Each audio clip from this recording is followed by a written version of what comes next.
This has been a year, has it not?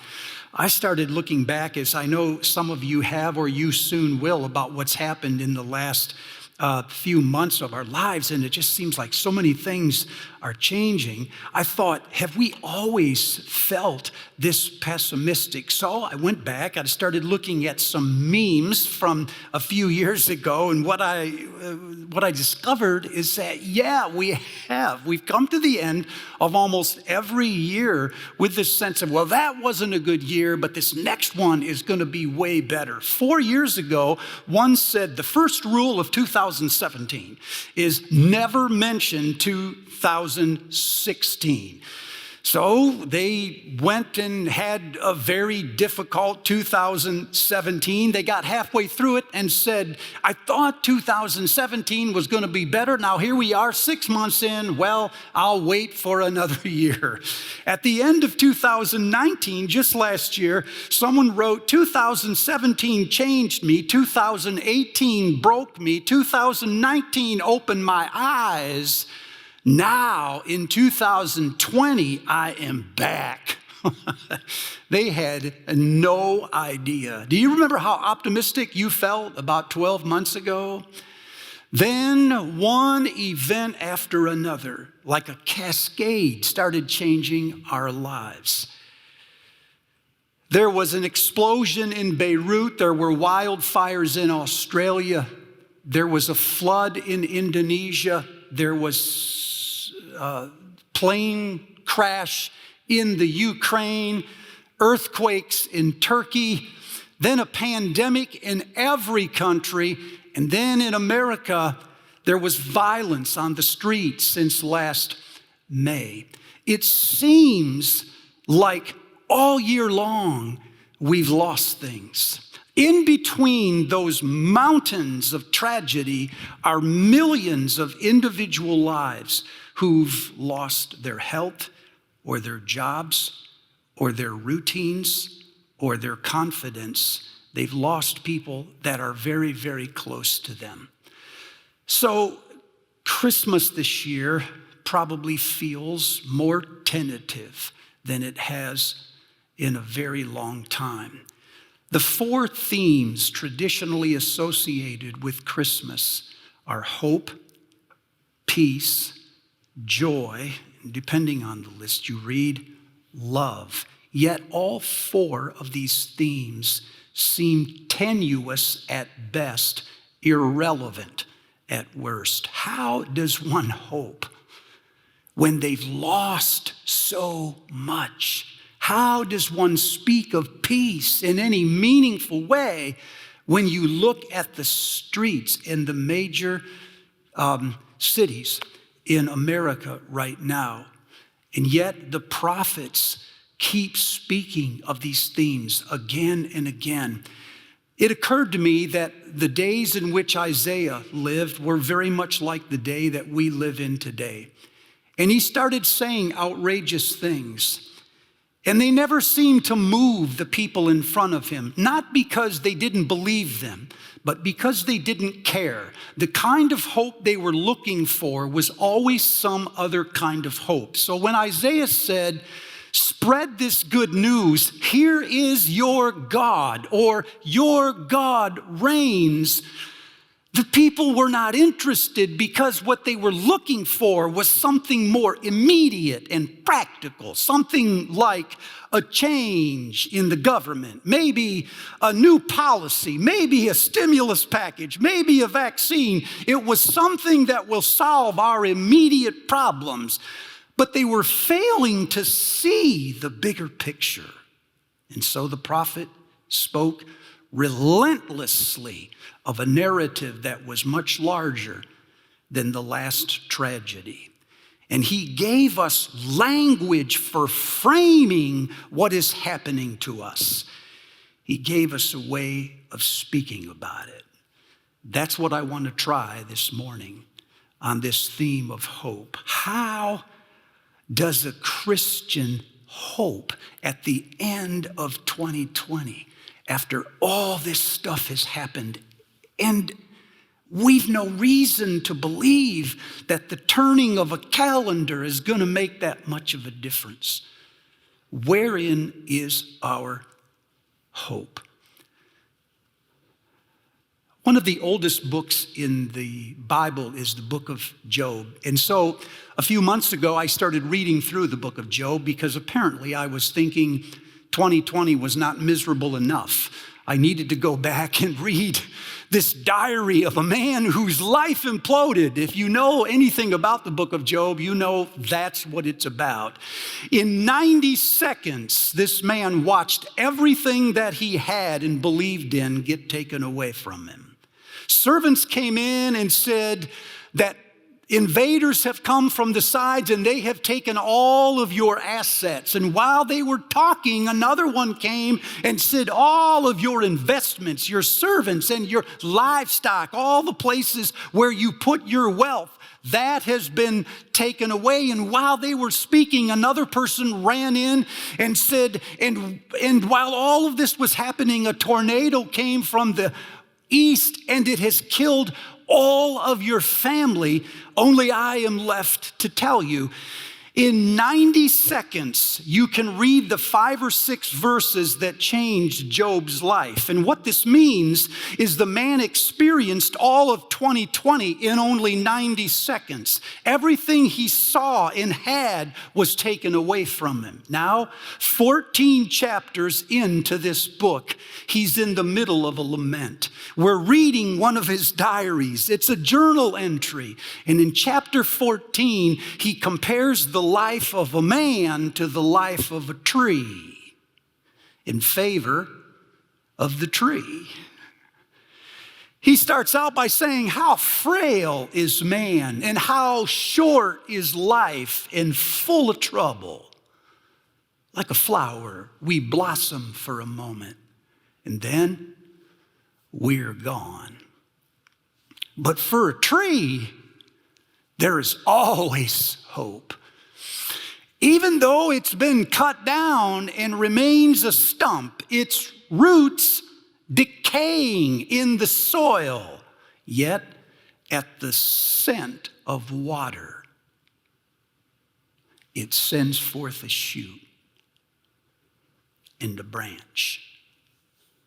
That image of a stump lying dead in the soil for year upon year, and then at the scent of water. Not water, the smell of water. It's what Eugene Peterson calls the first whiff of water. At the hint that rain is coming, there is something in even the dead that reaches for life. And when it seizes upon that, it sends forth a branch.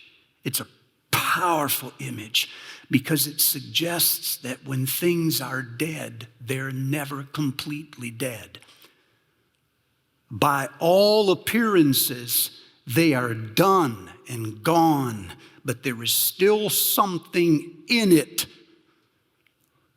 And the rumor that there is water nearby is enough to cause that thing that's buried in the dead to sit up and reach for it and then send forth a shoot. Hope is the scent of water. There is something in every one of us, no matter how despairing things are, that waits. We sleep. We lie there, dormant, holding our breath. And then at the first scent that something is going to change, we reach for it. And when we do, we believe in it. And it's that belief that sends forth the first shoot.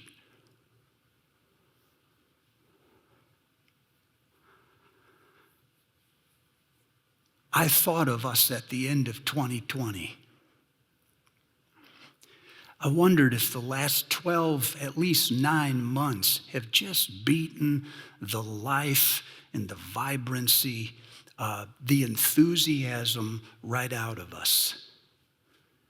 And I wonder if we don't just go through the motions now at the end of the year, waiting for something to break. And then at the first scent of water, we rise. This conveys a couple of important things to me, and both of these things are present in the prophets when they speak about hope. The first thing is that to the prophets, hope always comes in the context of judgment. Hope never rises from nothing. It always rises as the other side of judgment. The prophets portray a nation that was once strong and then wandered away from God. Listen to the words of Isaiah. He says of Israel in his day, "You were proud and lofty," in chapter 2. "You were wise in your own eyes and clever in your own sight," in chapter 5. "You found rulers that chased after bribes and sought gifts. They were companions of thieves," in chapter 1. "Your courts were filled with guilty people that were acquitted while the innocent were denied justice," in chapter 5. "Your merchants, your store owners, took advantage of the widows and the fatherless and the vulnerable," in chapter 10. "And your religious leaders saw this and they turned a blind eye," in chapter 1. "So your land has become desolate and your cities are burning with fire." Well, he had my attention. The more I read Isaiah's description of the people in his day, I started to see a picture of the people in our day. And the prophet is not afraid to put all of this at the doorstep of God. He suggests that God is alive and active agent in the world today. He lives in an invisible realm that is literally next to our heads. And because he is that close, he is always listening and watching to what his people are doing. And depending on what his people do, God is making conclusions. And when God makes conclusions, he will act in discipline for his people. He will send armies from the outside who come in and invade them, and they commit atrocities that God himself is opposed to, but he will tolerate these things in order to discipline his people. The prophet says when God moves against his people, he will cause their crops to fail and their markets to collapse. He will send in locusts and diseases among them that they cannot overpower. And the more I read this, the more nervous I got. I started to wonder if there was not another narrative, a larger narrative for all that is happening. And the prophets would say that just because we have more rational, more scientific explanations for these things, that does not explain it all. Part of the explanation is that God is committed to his people, that he will not abandon his people. He can't. And so whenever things are wrong, he moves in to discipline his people. And so when things come against his people, it's an act of love. What father does not discipline his child? God does not hate his people. Hatred would be to abandon them and leave them to secular forces. Love disciplines them, but it always has in view their redemption. their return. And that is the second great theme in the prophets: hope. Out of judgment, out of death, a stump cut down, rises hope. And the word of hope never comes from inside the trouble. The only thing people can create when they're in trouble is optimism, not hope. Optimism simply takes the information we already have, what we already know, and it makes projections about the future. And when those projections are positive, we're optimistic. So optimism is rooted in our knowledge, in news coming from the people around us. But hope to the prophet always comes from the outside. Hope is always something new, something you can't predict, something unbelievable that no one could do. Hope always takes us by surprise. Out of death, there is the scent that God is on the move. And out of that scent, our hope rises. So hope to a Christian is always an involuntary response to news from the outside. When you hear it or you smell it and believe it, you hope, not because you should, but because you can't help it. The prophet picks up this powerful image of a stump lying dead for a long time and then suddenly smelling water. And this is the prophet's message to Israel. You'll see why I think it was so prevalent, I think, in our day. The prophet said that Israel was once a strong land, but it became wise in its own eyes.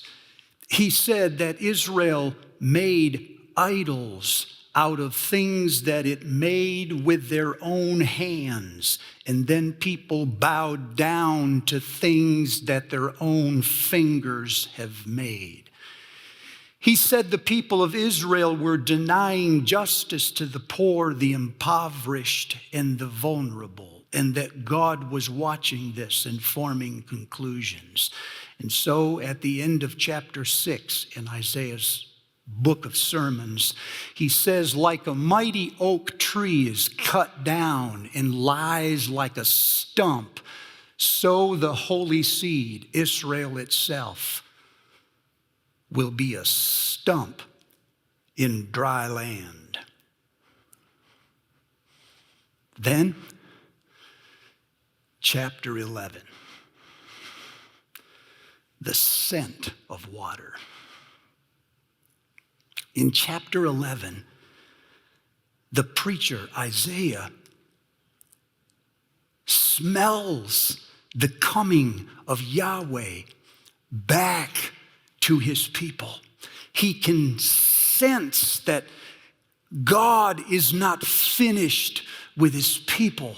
And he says in chapter 11, out of this stump, out of this kingdom that you have created, dead in the ground, that I have cut down, out of the stump will come a shoot, and then a branch.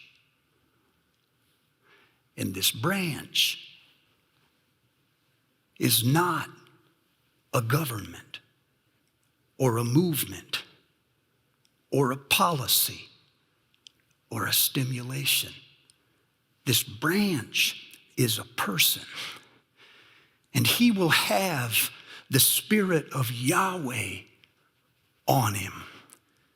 It's a spirit of wisdom and understanding.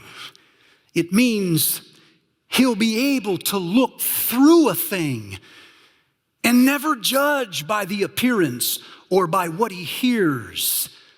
He will judge by what is in him, not just what is in front of him. It's a spirit of counsel and a spirit of power. He will know the right thing to do, and he will have the courage to do it. It's the spirit of knowledge and the fear of the Lord. He will know things about Yahweh that nobody else knows. And when he comes into the land, he will bring justice to people who are poor and marginalized. He will not be a chaplain for the government. No, he will be a government all his own. In fact, the government will be on his shoulders. And the justice that he brings, he will not bring by shouting or screaming or clamoring in the streets. In quietness, he will go about making things right where they are wrong. He will not salute the flag of any nation. He will raise his own flag in every nation. And people from those nations will stream to him out of love and desire, out of loyalty and commitment. And those who are streaming will not be at war with one another. They will say to each other, "Let us go up to the mountain of God so that he can teach us his ways." What a vision. What a picture of salvation. It makes every other solution we're hearing about today small in comparison.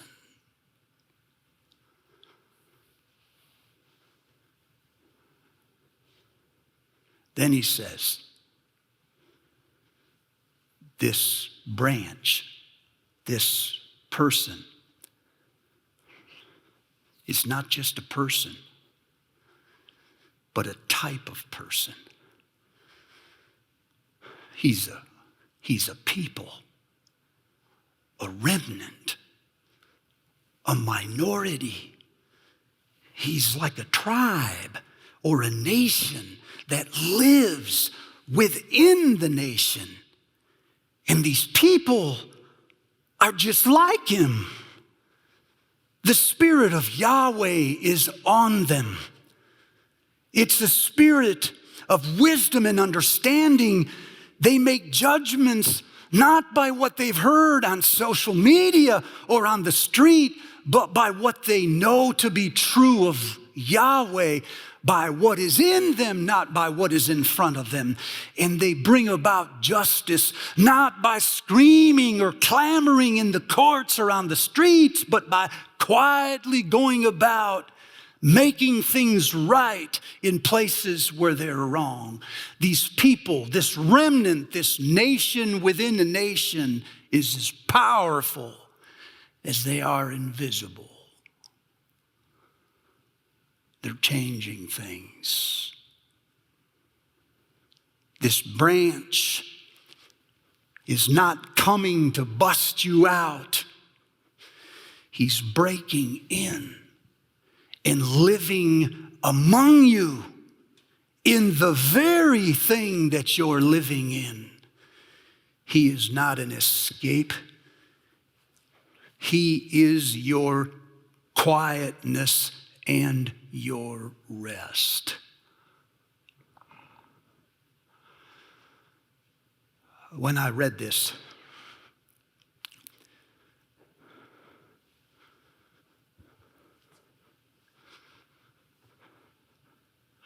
I thought, God, give us these people today.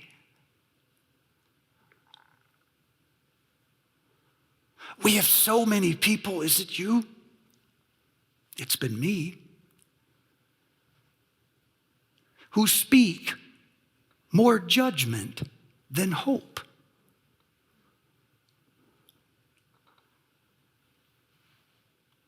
We spend hours, at least minutes every hour, doom scrolling on our phones, finding bad news, until one wonders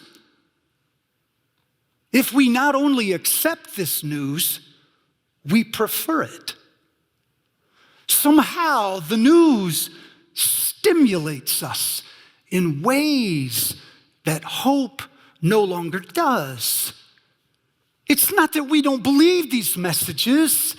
It's that they don't seem as relevant, as important as all of the news. So it's not like we don't believe it. It's just like we don't care. Have we grown indifferent to things like Isaiah's vision? And the trouble, of course, is that all of the news we're hearing only reinforces the pessimism we already have.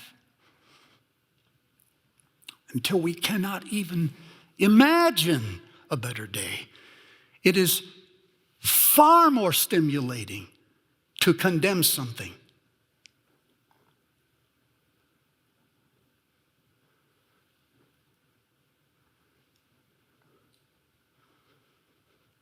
Because condemning makes us feel like prophets. Have we forgotten, church? Prophets speak hope.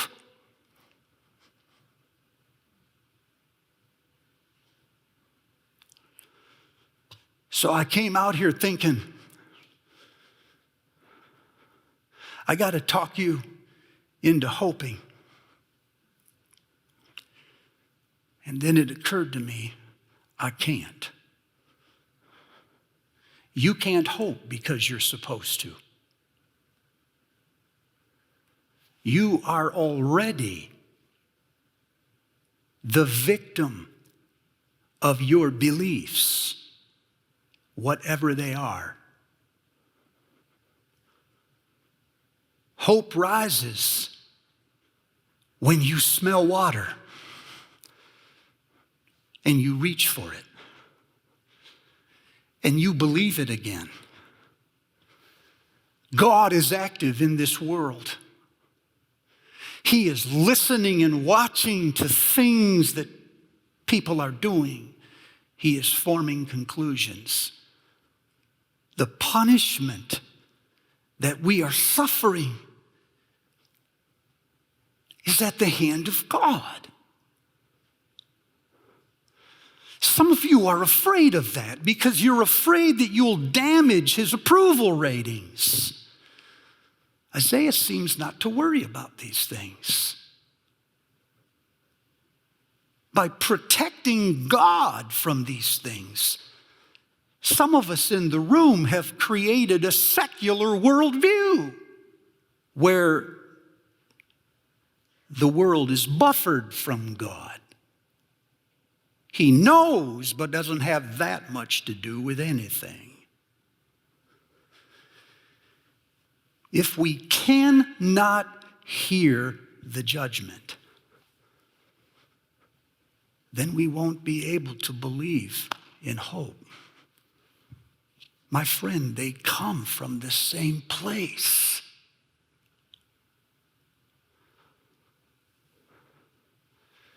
So you don't need to be afraid of God.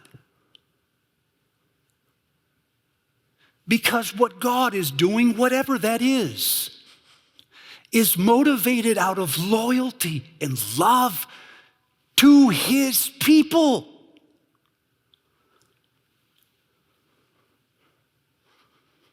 He has in mind our redemption.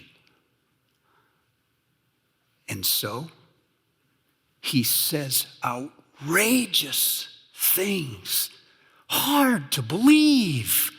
You want them to be true, but they're so far out there, you roll your eyes when you hear them.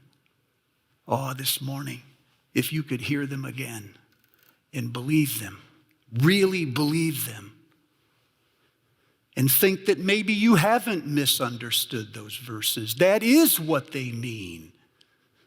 It just hasn't all happened yet. You'd smell water, and you'd reach for it, and something would come up, sit up inside of you, and hope again. I've put just questions on the screen that people can process, whether you're at home and you're watching online. I hope you'll look at these questions. I hope you'll turn right after this and talk to people that are next to you about what these questions mean. And it's in the discussion, I think, really the word of the Lord comes. But it's important before you go that you believe in what God has promised. And so I started to read these sermons of Isaiah, all 66 of them. And I started lifting up things that the prophet said God was going to do. And I just say them because if you're going to go out this week and you're going to speak of bad news, can you at least alongside of it tell people what God is going to do? Spread hope.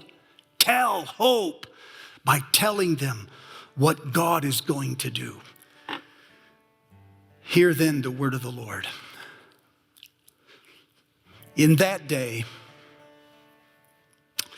the mountain of the Lord will be established as chief among the mountains. It will be raised above the hills, and all of the nations will stream into it. People will come and say, let us go up to the mountain of Yahweh. He will teach us his ways so that we may walk in his paths. And then he will judge between the nations. He'll settle their disputes, and they will beat their swords into plows, and nations will not take up sword against nation, nor will they train for war. In that day, you will trust and not be afraid. You'll draw water from the well of salvation. You'll give thanks to the Lord and call on his name and make known among the nations what he has done for you. And then a king will come and reign in righteousness, and your rulers will rule with justice again, and each person will be like a shelter from the wind and a refuge from the storm, or like a stream in the desert. And the eyes of those who see will no longer be closed, and the ears of those who hear will finally listen. The mind of the rash will understand, and the stuttering tongue will be fluent and clear. There will be a highway called the way of holiness, and nothing unclean will journey it, but only the redeemed will walk there. And the ransomed of God will return, singing with joy, crowning their heads. And you will be called oaks of righteousness, a planting for the Lord's sake and for his splendor. And you will rebuild the ancient ruins and restore the places long devastated. You will restore the cities that have been devastated for generations. And instead of shame, you'll receive honor. Instead of disgrace, an inheritance. And your descendants will be known among the nations. And those who see your descendants will acknowledge they are a people blessed by God himself. The hope of God, the scent of water at the end of a difficult year. Thanks be to God.